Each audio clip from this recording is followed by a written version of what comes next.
Oi, gente, tudo bem com vocês? Programa Brasil Consciência no ar, trazendo hoje informações sobre uma nova constelação de satélites de sensoriamento remoto para o Brasil. O INPE vai realizar nessa semana a última revisão do projeto do BiomeSat, uma constelação de satélite que deverá fazer imageamento das florestas, transmissão de dados de plataformas em solo e ainda monitoramento de navios na costa brasileira. Saiba tudo sobre essa nova constelação neste programa. Antes, porém, a gente traz para vocês um assunto que o Brasil Consciência defende desde sua criação: a licença maternidade ou paternidade para bolsistas, uma das principais forças de trabalho da pesquisa brasileira. O presidente Lula sancionou no final do mês passado o projeto de lei da deputada Érica Hilton, que garante licença maternidade e prorrogação no prazo para a entrega de teses e dissertações aos pós-graduandos do Brasil. O projeto de lei proíbe ainda práticas discriminatórias a gestantes ou pessoas interessadas em adoção. Saiba mais na entrevista que fizemos com a tesoureira da ANPG, a Associação Nacional de Pós-Graduandos, Isadora Malgada Cortez. Isadora, obrigado por você ter aceitado o convite do nosso programa. E como é que a associação, a ANPG, recebeu essa notícia, essa extensão de políticas de proteção a pesquisadoras e pesquisadores em licença maternidade e paternidade, agora para todo o território nacional, replicando o que, ou ampliando, né, aquilo que já acontecia por instituições como a CAPES e o CNPq. Eu que agradeço. Para nós da Associação Nacional de Pós-Graduandos, essa é uma pauta muito cara. Nós temos hoje um crescimento de mulheres na pós-graduação, e também de mestres e doutores, e também de mestres e doutores no mercado formal, no mercado de trabalho formal. Para nós, essa é uma grande conquista. Já existia duas previsões legais, a Lei 13.536 de 2017, que já previa a garantia da licença maternidade para 120 dias para bolsistas CAPES, e também já estava em vigor a Lei 14.925 de 2024, que garantia já a licença parental para 180 dias. Essa questão da aprovação, a sanção, desculpa, do PL da deputada Érica Hilton é de fato uma grande conquista para nós, porque de fato nós temos várias demandas de mulheres ou que não conseguiram concluir a sua tese ou a sua dissertação devido a questões relacionadas à maternidade. E não só para mulheres que estão em processo de nascimento, de puerpério, ou que se tornaram mães no decorrer da sua pesquisa, mas também mulheres que estão em processo de adoção ou de guarda judicial. Então, para nós, essa é uma pauta importante, esse é um compromisso nosso da NPG, celebrado, inclusive, nos nossos espaços deliberativos, né? Nós aprovamos no nosso congresso da NPG, no nosso encontro de mulheres da nossa entidade, a aprovação de uma pauta que discutia, de fato, a licença maternidade e a parentalidade na pesquisa. Então, para nós, essa pauta é muito cara. Isso também faz parte da nossa compreensão do que é a Política Nacional de Assistência Estudantil. Nós, da NPG, fazemos uma discussão muito importante que também perpassa esses direitos das mulheres, que é a discussão sobre os nossos direitos previdenciários, os nossos direitos trabalhistas e os direitos estudantis, que para nós é a cesta de direitos. Então, construir um espaço para que mulheres consigam desenvolver a sua pesquisa e conciliar com a maternidade, que o trabalho de cuidado também é um trabalho para nós, tanto a pesquisa como o trabalho do cuidado é necessário, é fundamental para o desenvolvimento da sociedade. Então, para nós, esse é um grande avanço, né, de prorrogação para 2 anos. Para você que está nos assistindo, que não está entendendo muito bem, porque, né, bolsista vai embora 2 anos, 3 anos, acontece que nós temos a realidade da pesquisa brasileira não é bem essa. Nós já mostramos aqui no nosso programa casos de bolsistas que estão há 20 anos no INPE, trabalhando como bolsistas, contribuindo com a sociedade, executando serviços e não apenas pesquisa, recebendo bolsas. E eu confesso, Isadora, que eu não sabia, o projeto de lei consta algumas medidas de proteção discriminatória. Havia na seleção de bolsistas perguntas sobre planejamento familiar, e aí a bolsista era ou não era contratada se ela pretendia ter filhos, é isso? Sim, em alguns processos seletivos existia de fato essa informação de planejamento familiar. Inclusive, é uma questão que nos coloca de fato numa condição híbrida, porque nós somos trabalhadores e também nós somos estudantes. Então, essas pesquisas, esses questionários, de fato, se tornaram um aspecto extremamente constrangedor, porque isso é intervir na vida pessoal de quem desenvolve pesquisa, né, de quem tem a pretensão de desenvolver pesquisas. Isso não pode interferir no desenvolvimento da pesquisa e, consequentemente, na entrega da tese e da dissertação. Então, essa é uma, um processo que, de fato, é discriminatório, né? E, além disso, essa questão do processo da adoção e da guarda judicial. Então, esses aspectos, eles são muito importantes e, no processo da seleção, isso, de fato, é uma questão extremamente constrangedora, para além dos processos de assédio na pesquisa que existem, que são pertinentes no nosso ambiente acadêmico e que, de muitas vezes, fazem com que os estudantes, seja mestrandos ou seja doutorandos, acabem evadindo, da pós-graduação. Não, hoje, com o projeto de lei da deputada Érica Hilton, de fato, é um grande avanço. É um grande avanço, tanto no sentido da prorrogação do prazo da entrega em até 2 anos, mas também de evitar processos discriminatórios, né? De questionários sobre planejamento familiar, de planejamento não só de gravidez, mas também de adoção.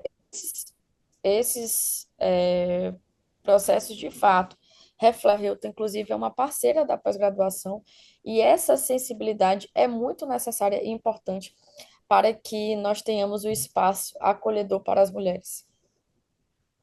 Você está falando de licença maternidade, licença paternidade, e mais disse no começo da entrevista que vocês ainda têm algumas lutas. Você chamou inclusive de cesta de direitos.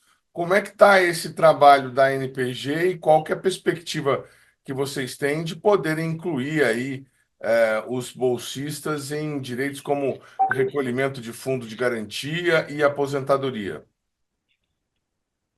A cesta de direitos, de fato, consiste dos nossos direitos previdenciários, nossos direitos trabalhistas e os direitos estudantis. Nós somos uma categoria híbrida, e isso se confirma na pesquisa desenvolvida pelo Centro de Estudos em Memória da Juventude, o dossiê Florestan Fernandes, que de fato nos coloca como uma categoria híbrida. Nesse sentido, existe um projeto de lei é, que tramita hoje no Congresso Nacional, de autoria da deputada Alice Portugal, do PCdoB da Bahia, que versa exatamente sobre a garantia dos nossos direitos previdenciários, ou seja, para a nossa contribuição, nosso tempo de trabalho como tempo de contribuição para a aposentadoria. O projeto hoje, desculpa, tramita na Câmara dos Deputados e nós estamos travando essa discussão agora no Congresso Nacional. Como de fato nós somos uma categoria híbrida, nós não temos direitos trabalhistas, nós não temos direito a férias, nós não temos direito a 13º. Então, de fato, essa pauta ela é importante porque de fato nos dá uma garantia e uma segurança jurídica do nosso trabalho, como também é uma garantia de uma aposentadoria, porque muitos de nós estamos hoje no ambiente da pesquisa e esse tempo no desenvolvimento da pesquisa não conta como contribuição. Então, para nós, essa é uma pauta importante, uma luta que nós estamos travando hoje no Congresso Nacional para a garantia desses direitos, que são tão importantes, né? Depois, inclusive, da reforma da Previdência e da reforma trabalhista, que significa, de fato, uma retirada de direitos, nós estamos pautando essa questão importante para o processo de desenvolvimento da pesquisa e contribuição para o setor produtivo nacional do nosso país. Alguma perspectiva desse projeto ser colocado em votação? Vocês têm algum retorno da deputada que a propôs?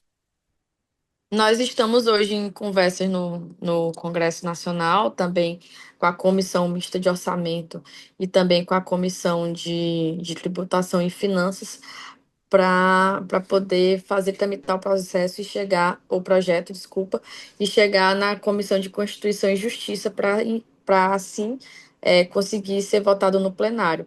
Mas, de fato, essa é uma luta importante. Nós estamos travando, né, depois também da luta do reajuste das bolsas, seja para bolsistas CAPES ou seja para bolsistas CNPq. Essa, de fato, é uma grande luta nossa. Tá certo, olha, eu quero agradecer demais a Isadora Cortez pela participação aqui no nosso programa e pelas informações. Obrigado, Isadora. Sucesso aí no trabalho de vocês, viu? Obrigada, nós estamos sempre à disposição. Contei sempre com a Associação Nacional de Pós-Graduandos na luta pela soberania nacional. O programa Brasil Consciência vai para um rápido intervalo e, na sequência, você conhece o projeto do satélite Biomissat. É um instante só, não sai daí.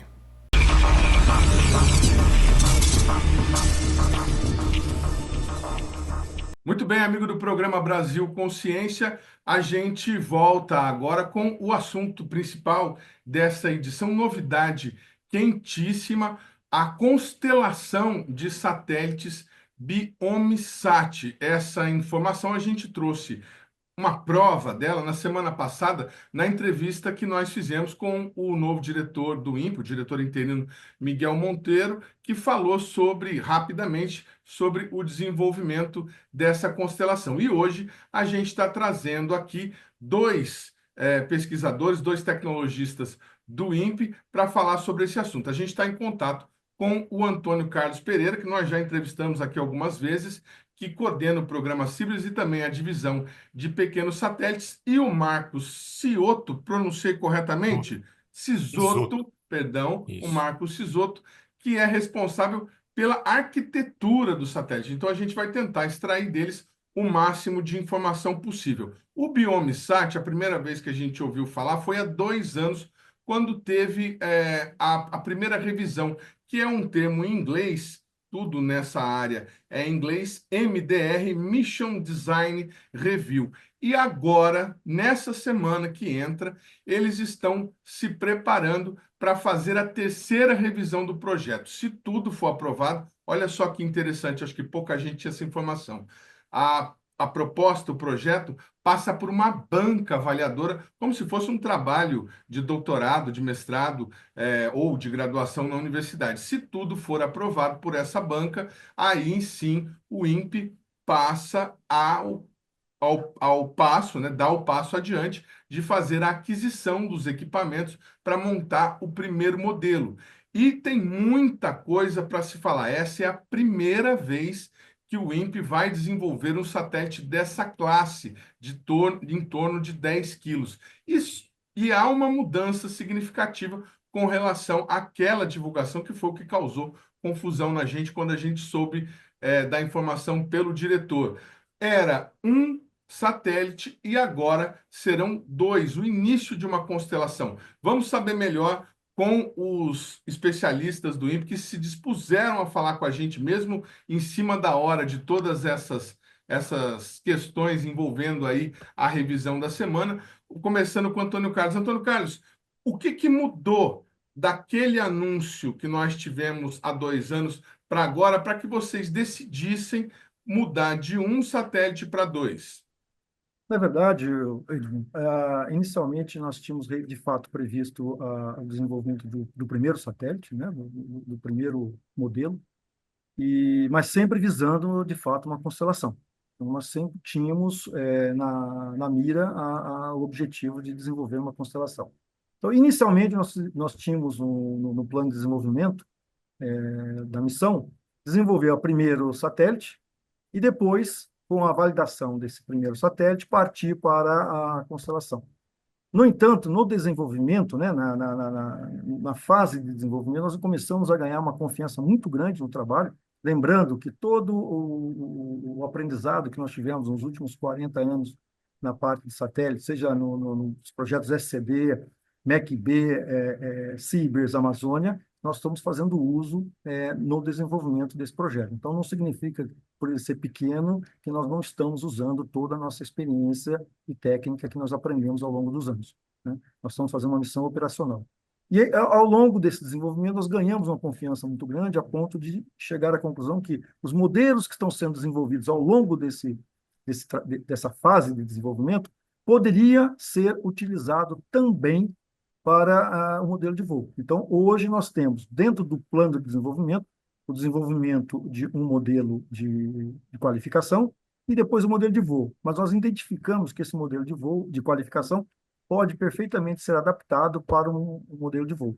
Então, hoje, o objetivo nosso é, na primeira fase de desenvolvimento, lançar os 2 primeiros satélites, já com o conceito de constelação, e, na segunda fase, aí sim, fazer a complementação da constelação, que visa ter aproximadamente 8 satélites.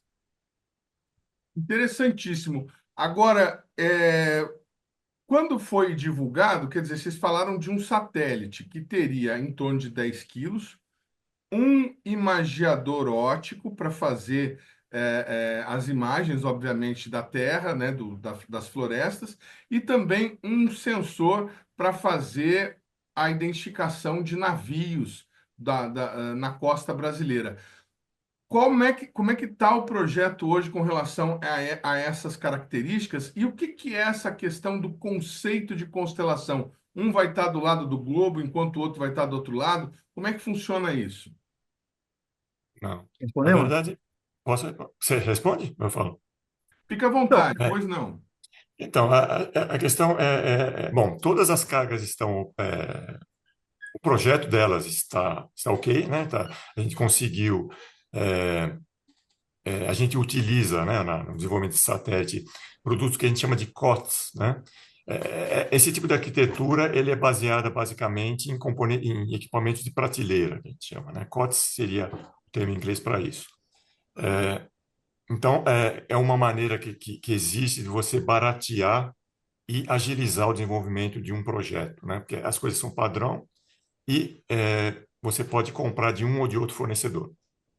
Então, a gente já conseguiu identificar, tanto para a câmera, quanto para o AIS, quanto para o EDC. O EDC é desenvolvido no INPE, né? Então, ele já foi desenvolvido com esse conceito de ser um componente para CubeSat.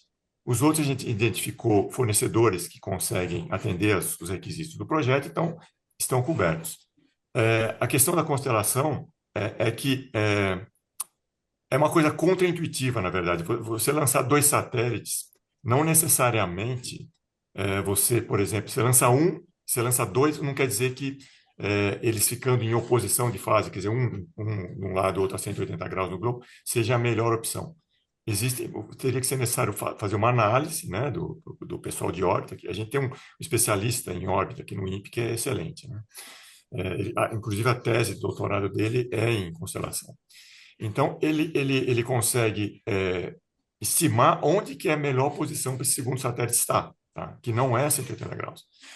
E aí você consegue o que a gente chama de uma revisita otimizada, né? Você lança um satélite, você tem a nossa revisita, que é um fator importante para a gente.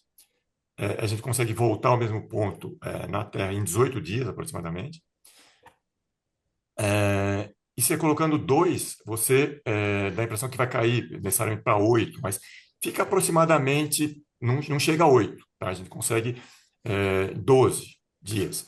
12 por quê? Porque em algumas partes do globo a gente consegue, no caso Brasília, ele consegue passar até com essa revisita de 8, mas em outras latitudes já não consegue mais, conseguiria 12. Então a gente pega o pior caso, que seria 12. Mas você vê, isso otimizando, colocando o satélite em uma dada posição, tá?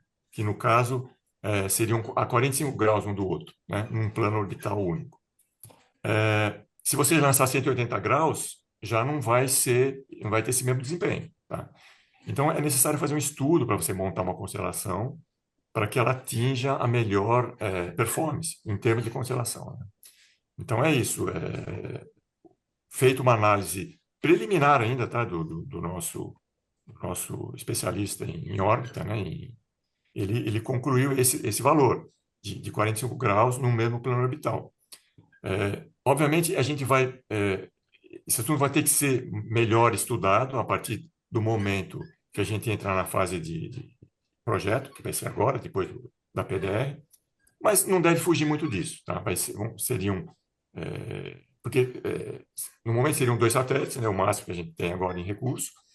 Depois a gente tenta, como o Pinda falou, o Antônio Carlos é o Pinda, não sei como você está chamando. Para nós, o Antônio Carlos é o Pinda, ele é o nome padrão que ele é Guilherme. conhecido Vou no mundo. apresentar para o nosso telespectador o doutor Antônio Carlos, responsável pela Isso, divisão de pequenos satélites do INPE, é conhecido entre os companheiros de trabalho como Pinda.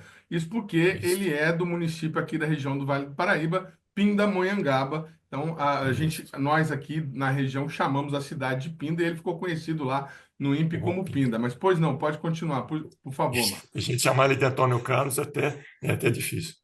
Então, e assim, todo mundo me chama de Marcão também, ninguém chama de Marcos Sisotto, né? É uma questão de familiaridade entre a Nome de gente. guerra, né? Isso. Até porque Então, O Marcos, né, é chamado de Marcão porque ele tem mais de 2 metros de altura. isso, Então, pelo estamos menos. devidamente apresentados agora. Então, esse estudo da órbita, né, das características da órbita, eles dependem de diversos fatores e o nosso especialista, ele vai, quando a gente atingir, por exemplo, a condição de lançar 8 satélites, a gente vai ter que incrementar essa órbita de 2 satélites para 8, de maneira que ela seja a melhor órbita, a melhor constelação possível, né, para poder fazer o imageamento da Terra no menor tempo possível, né, o imageamento completo da Terra. O Brasil, no é, caso, né? A gente está mais no focado no caso, Brasil. no caso, o Brasil, porque a gente só vai imaginar o Brasil, né? Ele vai, obviamente, cobrir a Terra, o globo, nesse mesmo período, só que a gente só imageia sobre o Brasil, né? Por condições do nosso interesse, porque a câmera também não consegue ficar ligada o tempo todo, né? Ela tem um máximo de tempo que essa câmera consegue permanecer ligada continuamente, né? Senão ela aquece demais e tal.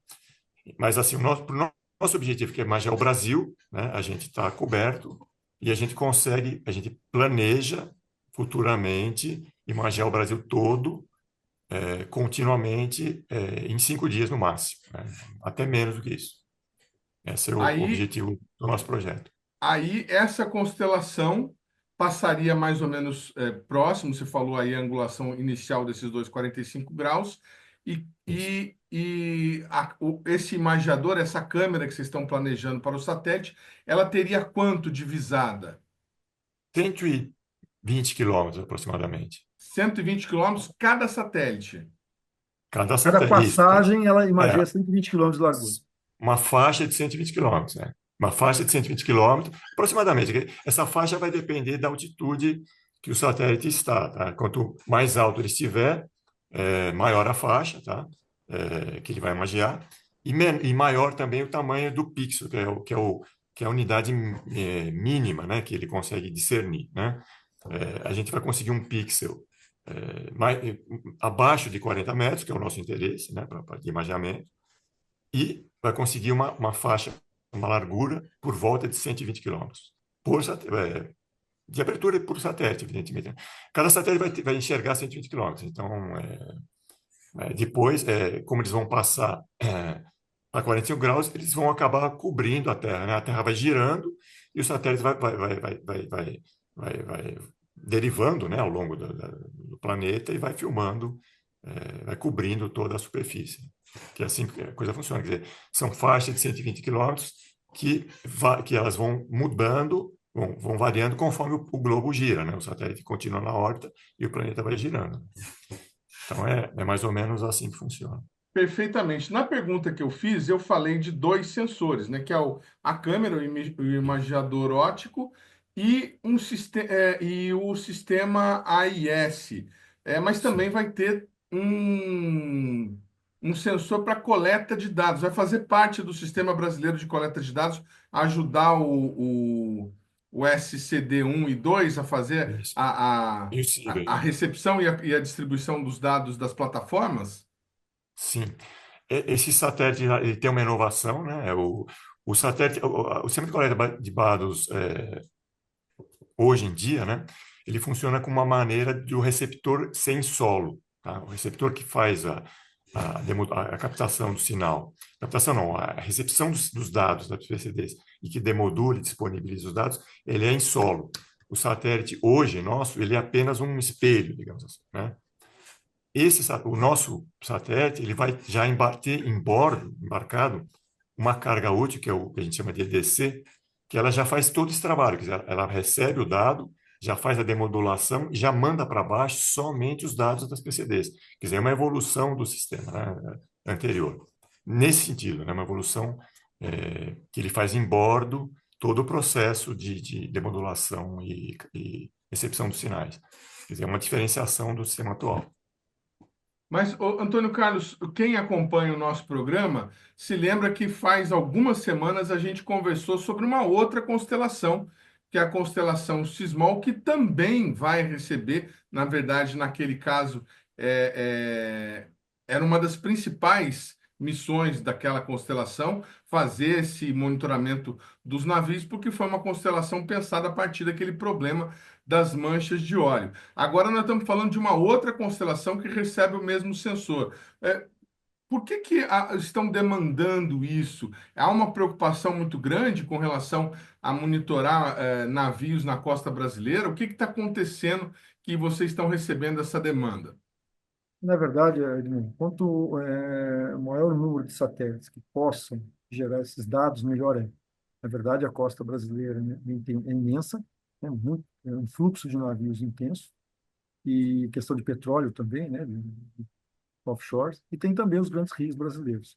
Então, esse satélite nosso, essa carga útil AIS, ela vem complementar também a possível constelação do Sismon. Então, quanto maior o número de satélites, menor é o tempo de revisita, ou seja, maior é a quantidade de informações que você pode ter.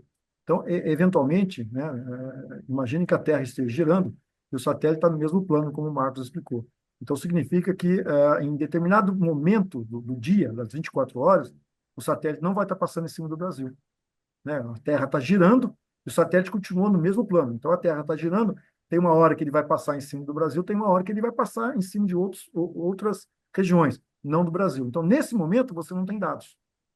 Então, o que é importante? É que você tenha uma quantidade de satélites maior, de modo que o tempo de revisita, ou seja, quanto mais satélite estiver passando sobre a região do Brasil por dia, melhor é. Então, a nossa proposta vem complementar essas outras iniciativas de constelação também. Só para deixar claro para o telespectador, aquela constelação que a gente conversou outro dia do Sismol, ela não terá o imagiador, ela tem uma outra tecnologia para tentar identificar as manchas de óleo sobre o oceano. Esse que nós estamos conversando hoje é que vai fazer imagiamento da Terra. Agora, vocês falaram em 120 metros de visada. O Amazônia.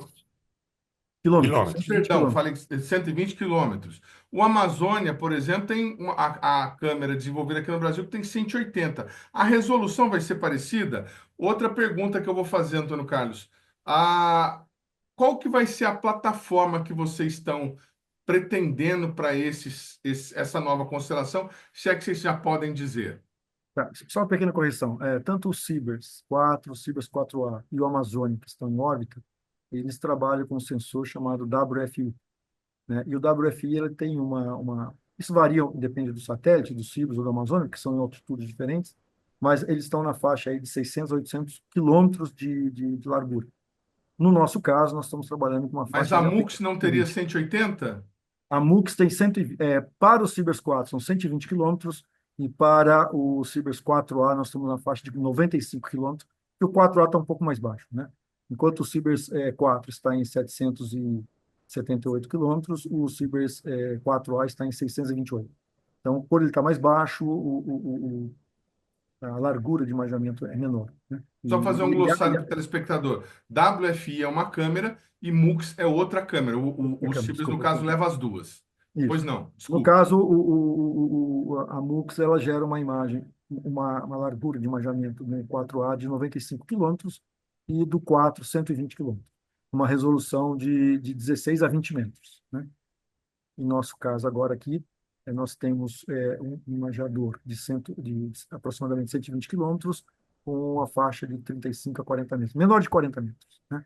É importante dizer, Edmond, que daí você pode primeiro perguntar, pô, mas a câmara MUX é a mesma. Não, não é. O número de bandas espectrais do Biomsat é maior do que da MUX. Então, hoje nós estamos trabalhando com uma câmara que trabalha com 6 bandas espectrais que são extremamente interessantes para a observação dos biomas. Então, essa missão, a missão Biomsat, está sendo concebida de uma maneira de otimização para a missão que nós queremos, que é o estudo dos biomas. Então, para isso, foi estudado e foi identificada uma câmara que tivesse as bandas espectrais necessárias para esse estudo.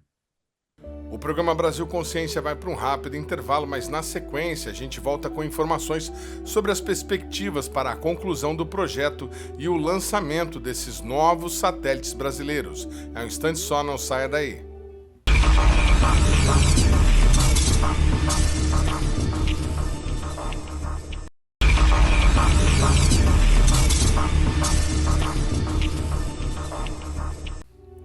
Terceiro bloco, o programa Brasil Consciência de volta, e a gente continua falando sobre o Biomsat, o primeiro satélite da classe de 10 quilos produzido no Brasil.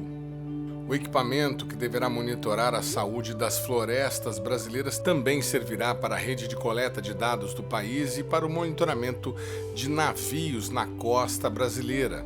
O projeto vai passar por revisão final na próxima quarta-feira e, se for aprovado, poderá entrar em órbita em 30 meses. Acompanhe.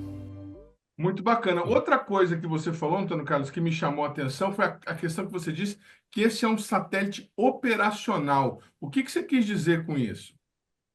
Bom, quando nós chamamos aqui de satélite operacional, é que ele tem todo o ciclo de desenvolvimento e todo o processo de operação dele é clássico como qualquer outro satélite. Então, hoje nós temos a questão de documentação, a questão de revisões, a questão de safety, a questão de confiabilidade, tudo isso é considerado no projeto, e a parte de operação, no centro de controle do INPE, ele vai ser considerado, para o centro de controle, o fato de ter um satélite de 15 quilos ou de 1 tonelada, para ele não vai fazer diferença nenhuma. Todo o processo utilizado para o controle desses grandes satélites serão aplicados nesses pequenos. Então, toda a infraestrutura de solo do INPE será usada nessa missão. Então, nós temos lá, falando das estações de Alcântara, as estações de Cuiabá, as estações de Cachoeira Paulista, que são adequadas para o uso desse satélite. Então, nós temos hoje um rigor maior no desenvolvimento desses satélites. E a vida útil dele é diferente também de um Nós satélite estamos considerando uma considerado vida útil de 18 meses, experimental. mínima de 18 meses. Mínima de 18 meses. O que acontece é que nós temos como eu comentei com você, nós temos o uso de um propulsor. E esse propulsor tem um combustível. E ele tem, dadas as dimensões, ele tem uma limitação do combustível. Então, nós consideramos o tempo de vida útil desse satélite considerando o combustível, né? No entanto, isso depende muito das condições solares, né? Do Sol, né? Então, se o Sol tiver bastante calmo, com poucas explosões solares, nós temos um fluxo solar bem menor, portanto, a gente consegue viver, o satélite consegue sobreviver um tempo maior, porque nós temos mais combustível para poder ajustar a órbita. considerando que é um satélite de sensoriamento remoto, nós temos que manter sempre o cruzamento no Equador no mesmo horário local. Então, a gente tem que manter, sempre fazer o controle de altitude. E para isso depende do combustível. Então, se o sol estiver bem, vamos dizer assim, bem tranquilo, a gente consegue estender um pouco mais a vida útil. Mas sempre trabalhamos aqui no INPE com o pior caso. Sempre o pior caso. O Cibers 4 lançou com vida útil de 3 anos. O ano passado nós completamos 10 anos, né? Então, a gente trabalha sempre com o pior caso. Então, no pior caso, nós estamos considerando uma vida útil de 18 meses. E Mínima de aí, à 18 meses. medida que a coisa for acontecendo, vocês vão repondo Repondo, exato. com novos satélites. Isso, essa é a proposta. E a plataforma seria uma miniaturização da PMM. Na Não. verdade, ela está um pouco distante. A PMM está na faixa de satélites até 750 quilos. Nós estamos fazendo um com capacidade máxima de por volta de 16 quilos, né, Márcio? 16 quilos, 16 a quilos é plataforma é para máximo. até É 16 16 quilos. quilos, até Ah, 16 mas quilos. então não seria a tal da P10, da P100? Sim, Sim, não, sim. O enorme. INPE, dentro dos estudos que foram realizados, ele identificou que se houvesse uma gama de plataformas, né, onde você tem a plataforma e você pode agregar a carga útil em função da missão, em função do experimento, da ciência que você quer fazer, nós entendíamos que seria uma boa opção, assim como a PMM foi concebida. Então, dentro do portfólio de missões que a gente identificou dentro do INPE, claro, avaliando o Programa Espacial Brasileiro, nós verificamos que seria bastante útil uma chamada P10, que é esse que nós estamos fazendo, com capacidade de até 16 quilos, uma P30, que tem uma capacidade um pouquinho maior, na parte de 30 e poucos quilos, a P100, que embora fale P100, ela pode chegar até 250 quilos, e a PMM chegando até 750 quilos, e tem também a plataforma Cibers, que chega até 2 toneladas. Então, nós entendemos que esse portfólio de plataformas poderiam atender boa parte da demanda do Programa Espacial Brasileiro. E uma das iniciativas considerando, né, esse estudo, é exatamente o desenvolvimento da plataforma. Por isso que esse projeto Missão Biomissat, ele não só tem o lado científico da missão, né, em si, como também a proposta tecnológica de desenvolver uma plataforma que possa ser utilizada em outras missões espaciais, cuja carga útil seja compatível com essa plataforma. Marcos, outro dia a gente esteve aqui na Fibra Forte de São José dos Campos mostrando o desenvolvimento do propulsor de 1 Newton que vai ser usado no Amazônia 1B. Qual é o propulsor e qual é a câmera que você está planejando colocar que você desenhou, né, para esse projeto que vai ser que vai ser revisionado nessa semana? Então, na verdade, o propulsor em si é por questão a gente tem uma certa limitação de divulgação de algumas questões, né, do próprio Perfeitamente. fabricante impõe. Eu posso passar características gerais do propulsor e da câmera. É uma câmera que ela consegue imagiar. É uma câmera COTS, né, que a gente de prateleira. Ela tem 6 bandas espectrais, 3 bandas no RGB, né, e mais 3 bandas a gente chama no infravermelho próximo. Uma banda que a gente chama de Red Edge, que é uma banda que pega bem a subida do vermelho, né? Que essas bandas são muito importantes para o nosso cientista conseguir caracterizar a condição de fluorescência, digamos assim, que é o que dá a avaliação, que é possível você avaliar a saúde de uma mata, né? Às vezes a mata estando simplesmente verde, não quer dizer muito, não quer dizer totalmente tudo, né? Ela pode estar doente e você olhando essa mata, você acha que ela está saudável. Então, com essas bandas espectrais, o nosso cientista ele consegue estimar a saúde, o estado daquela mata, né? É uma câmera de 1U, que a gente chama, né? Ela cabe num cubo de 10 por 10 por 10, tá? E ela tem essa característica, ela tem 120 quilômetros de SWAT, que a gente chama, né? De abertura para enxergar no solo, e consegue ver um pixel, né? Que é a menor unidade de identificação, né? De uma cena, abaixo de 40 metros, entre 30 e 40 metros, né? Esse é o nosso objetivo. O propulsor, ele é um propulsor que ele consegue manter o nosso satélite, ele consegue transladar, ele vai gastar o combustível dele, a maior parte do combustível dele, para a gente fazer as questões de órbita, né, no começo da missão, né, quando a gente tiver que mudar a órbita, se for o caso, né, ou baixar ou subir, né, porque a gente não tem a certeza que o nosso lançador vai colocar na órbita perfeita. Se ele colocar na órbita perfeita, a gente não gasta nada, e aí o nosso satélite vai durar muitos anos até, né? A gente não gasta combustível nenhum. Mas se ele ficar ligeiramente fora, né, até um certo erro, que isso acontece com os lançadores, a gente pode ter que descer ou subir a órbita, né? E para isso a gente vai gastar combustível, vai ter que ou impulsionar o satélite ou frear o satélite para poder jogar ele para a órbita correta. Aí a gente vai gastar combustível e esse é o gasto grosso de gás de combustível. Então a gente tem um propulsor que ele consegue, dado a massa da nossa plataforma, que é em torno, na verdade a gente vai lançar em torno de 12 quilos, né? Nossa plataforma aguenta até 16 quilos, porque existe uma margem de projeto para você embarcar uma carga de até 16 quilos. Mas ela vai transportar 12 quilos. Atualmente ele trabalha com esse valor. Então, o nosso propulsor ele tem um impulso de meio newton, aproximadamente. Tá? Esse o impulso, o empuxo, né, que ele consegue liberar. A gente, ele consome, digamos assim, em potência, uns 12 watts de energia elétrica quando ele está em uso total, né? Ah, A gente será um não vai. propulsor elétrico, não a Não é hidrazina. elétrico, não. Ele é um propulsor químico. Ele usa um elemento que a gente chama, um propulsor, um elemento verde, que a gente chama um propulsor verde, um elemento combustível verde, que era uma espécie de hidrazina, né? Mas não é hidrazina, porque hidrazina é uma coisa muito, muito tóxica, né? Então a gente usa um elemento que não é tóxico, né?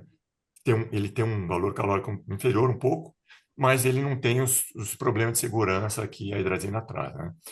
Mas é químico. É que ele gasta potência porque ele precisa, para você dispará-lo, por exemplo, você precisa aquecer o combustível, né? Vamos chamar de combustível. Você precisa aquecer uma câmera, você tem a eletrônica toda dele lá. Então ele tem um consumo elétrico também, né? Por que que vocês optaram por itens de prateleira, é, e não desenvolvimento? Por exemplo, você está falando aí de um propulsor. Esse propulsor não será nacional, ou você já tem isso para adquirir? Nesse Infelizmente, momento, não. sabe, não tem, né? Tá. Uma excelente pergunta, Merino. O INPE sempre teve a preocupação com relação a fomentar a indústria nacional no desenvolvimento de equipamentos. O Cibers é um exemplo clássico. E o BioMSAT não vai ser diferente. No entanto, como nós estamos querendo desenvolver o primeiro satélite dessa classe e operá-lo em constelação, nós queremos desenvolver dentro de um prazo bastante reduzido, considerando a questão de ser o primeiro satélite desenvolvido no mundo. Então, na primeira fase do laço agora, nós estamos considerando obter o que for possível da indústria nacional, né, que já existe hoje, ou que é possível desenvolver dentro do prazo que nós pretendemos. O que não for possível, nós vamos adquirir de fabricantes internacionais de prateleira. Então, tem parte do satélite que nós consideramos a possibilidade do envolvimento da indústria nacional. Então, isso já está sendo considerado no nosso plano de desenvolvimento. Gostaria, nesse momento, eu prefiro não comentar quais são as partes, mas eu posso lhe garantir que a indústria nacional vai participar do desenvolvimento, no fornecimento de partes para esses satélites. Mas a segunda fase, nós gostaríamos de ter uma participação maior da indústria nacional. De que maneira? Uma vez que você validou o projeto, você tem as características e as especificações dos equipamentos que nós vamos usar, e foi validado, nós conseguimos a validação do projeto, aí sim nós temos aí uma segunda etapa que a gente pretende ter um envolvimento maior da indústria como fornecedora de partes para a integração desse satélite. Então a gente pode imaginar que, como vocês estão pensando numa constelação primeiramente de 8, que os próximos 6 possam ter participação da indústria nacional. Existe a possibilidade, nós gostaríamos muito que isso ocorresse, né? Nós gostaríamos muito que isso ocorresse. Que a indústria, através aí da tendência do New Space, né, pudesse fornecer esse produto para a gente. Então, eu tenho uma demanda, eu tenho uma necessidade, a indústria, então, se colocaria na posição de desenvolver e fornecer para a gente esse produto. Uma das características de CECOTS, né, só para complementando o que o Linda falou, é que você consegue obter um componente de satélite de diversos fornecedores e consegue montar um satélite rapidamente, dentro assim, né? Você pode progredir o satélite, pode crescer o tamanho dele. Por exemplo, a gente está fazendo um satélite de 12 quilos, a gente pode mudar esse satélite para 20 quilos, aumentá-lo, né? Bom, mantendo boa parte dos mesmos elementos, né? A gente só mudaria, digamos, a estrutura, a plataforma, né? E consegue com isso um ganho muito rápido, redimensionamento do satélite, né? Então, a gente usaria a mesma coisa, porque ele é de prateleira, ele é uma coisa desenvolvida para ser modular, tá? Então, mesmo o fabricante nacional, quando a gente conseguir, a gente tem esperança que os fabricantes nacionais entrem nesse mercado, eles vão desenvolver uma coisa, vai ser para o Y, ele vai desenvolver uma coisa que é modular e que ele vai poder vender no mercado internacional, porque qualquer pessoa que fabricar um CubeSat pode usar o mesmo equipamento dele, porque o equipamento dele é um padrão, né? Ele segue a arquitetura CubeSat, que tem algumas padronizações. Então, ele pode vender esse equipamento para alguém que esteja desenvolvendo um ponto CubeSat em outro país. Ele vai entrar no mercado mundial de produção de equipamentos.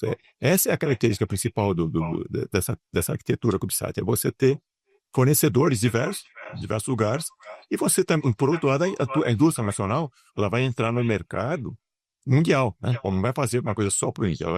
Aquilo que ela fizer vai ser a mesma coisa e ela vai vender para um outro desenvolvedor em outro país, porque a arquitetura, ela se mantém, embora a aplicação do satélite seja diferente em cada missão, a arquitetura de elementos básicos ela é exatamente igual. Então, essa é uma grande vantagem do satélite. Depois que você desenvolveu um subsistema, que a gente chama, né, um equipamento que vai embarcando, esse equipamento ele serve para diversos satélites da mesma categoria, né, que usa a mesma arquitetura, né, e torna-se muito rápido o desenvolvimento, né? A gente consegue mudar de escala, de tamanho, né? Obviamente dentro do tamanho que é possível se fazer CubeSats, né?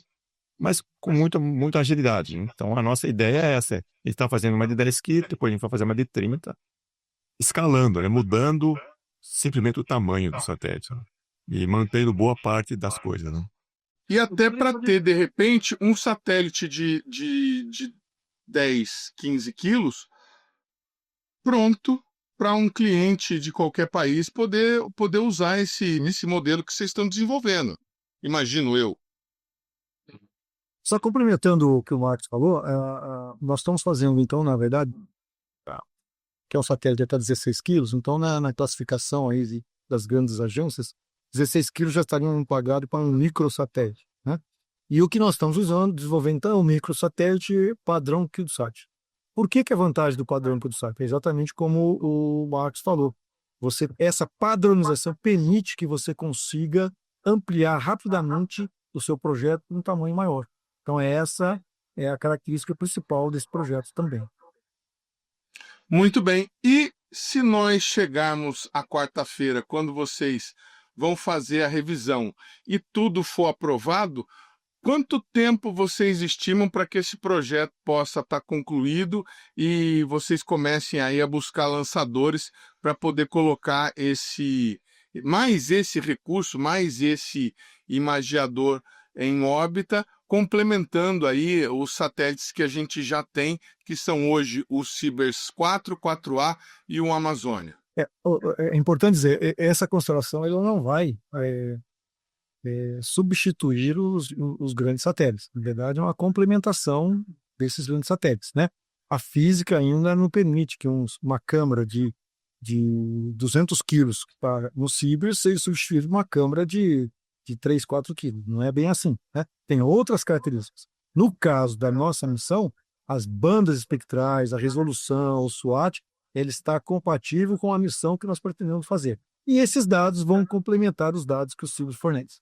Bom, De qualquer forma, o grande problema são os recursos. Então, nós temos estamos trabalhando para obter esses recursos, nós temos boa expectativa que haja ainda esse ano, né, nos próximos, eu diria, os próximos no primeiro semestre de 2025, a gente já tem uma sinalização bastante positiva de recursos para que a gente já comece a executar. Então, nós estamos considerando que se houver recursos dentro do planejamento que nós já fizemos, em 30 meses nós temos os 2 satélites aptos a voar. Veja só, Edmilson, nós estamos fazendo uma missão, nós estamos fazendo só satélite. Então, quando eu falo missão, eu tenho que estar pronto. O satélite, todo o segmento solo para operar, todo o segmento de aplicação, que é para receber os dados, processar os dados e disponibilizar a informação. Então, nós temos a expectativa de que em 30 meses todo essa infraestrutura, não só satelital, como também de solo, esteja preparada para o lançamento. Muito bacana. Olha, o assunto é interessantíssimo. Infelizmente, a gente não tem mais tempo, mas eu quero agradecer demais a disponibilidade tanto do Antônio Carlos, que é o coordenador do departamento, quanto do Marcos, de disponibilizar esse tempo para a gente saber o que está acontecendo, justamente num momento tão importante que eles estão tão atarefados com a revisão para acontecer na próxima quarta-feira. Desejo sorte para vocês aí, sucesso na revisão, e a gente vai seguir acompanhando, perturbando vocês aí, querendo informações, viu? Obrigado. Obrigado a você, Edmundo. É importante poder apresentar para a sociedade o que nós estamos fazendo aqui, a importância do que a gente faz e o que está fazendo para melhorar, né, a qualidade e o bem-estar da população brasileira e também no mundo, né? Porque isso hoje é um ecossistema, né? É global. Então, tudo que se faz para a melhoria do ambiental, isso tem reflexo no mundo todo. E ficamos à disposição, sempre que necessário, conte com a gente. Com toda certeza. O programa Brasil Consciência de hoje vai ficando por aqui.